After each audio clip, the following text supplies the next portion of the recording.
Pixelmator Sammy. Today, we'll learn about how to put text behind objects. You can easily apply this skill to create YouTube thumbnails, posters, and any digital products. Hi, welcome back to my channel. I'm Sammy and I post Pixelmator Pro tutorials every week. Now, let's jump right into it. Let's pull out the example. We need to separate our subject from the background, and there are two easy ways to do this. For most people, the fastest method is to use the AI remove background feature, but this is a destructive move because it will delete the background and give you no options. So what I will do is to duplicate the layer, click on the layer above, then go to this masking icon, go to hide background. Pixelmator Pro's AI will also automatically detect the subject and hide the background in the mask for you. You can go into the mask and refine the selection later. Or if you want more control and you're an OCD freak like me, the second method is to use the Select Subject tool by pressing Ctrl S and then use the Select and Mask tool to refine things, especially the tricky hair parts.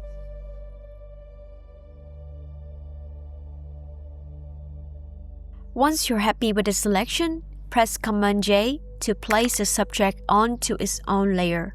In my opinion, I personally like the second method more because you'll be able to grab the selections anytime you want.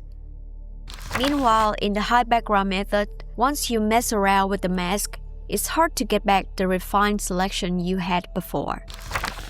Now you should have a separate subject layer sitting above your original image. Let's create a simple text. Press T to bring out the text tool, then click on the canvas to draw out a range for your text. For this example, I will make the text large enough so it overlaps the subject a little bit. Let's do Wonder.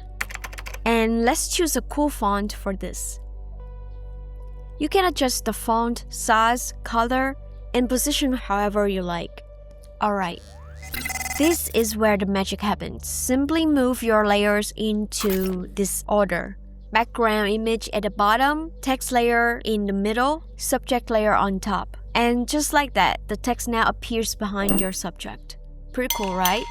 Now, to make the text pop out more, I'm going to add some extra effects to the text with the Style tool. We're gonna press S to bring out the Style panel. Let's open this drop shadow and choose the color of the shadow. Well, I'll just leave it black. Adjust the opacity, distance, and blur. By adjusting this knob, you can adjust the shadow direction based on the shadow of the object. You're going to love this next trick because this is one way to add even more depth into your image. What we're going to do here is use the Select Object tool and create a mask for the object. Okay, let's zoom in to check if the selection is perfect. Yes, it's accidentally hiding the tattoo on the girl, so we will use the Quick Selection tool brush, paint on the missing parts to bring it back.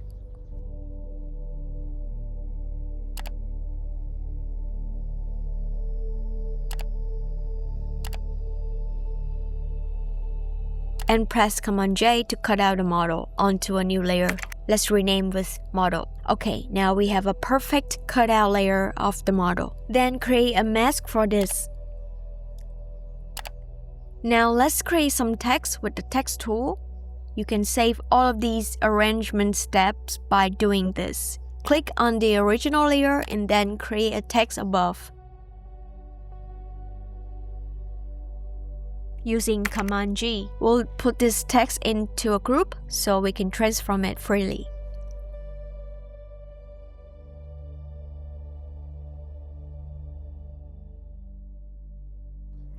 Now what I'll do is to hold Command, click on the text icon to load the text selection, go back to the model's mask, and paint it black to hide the parts that we want.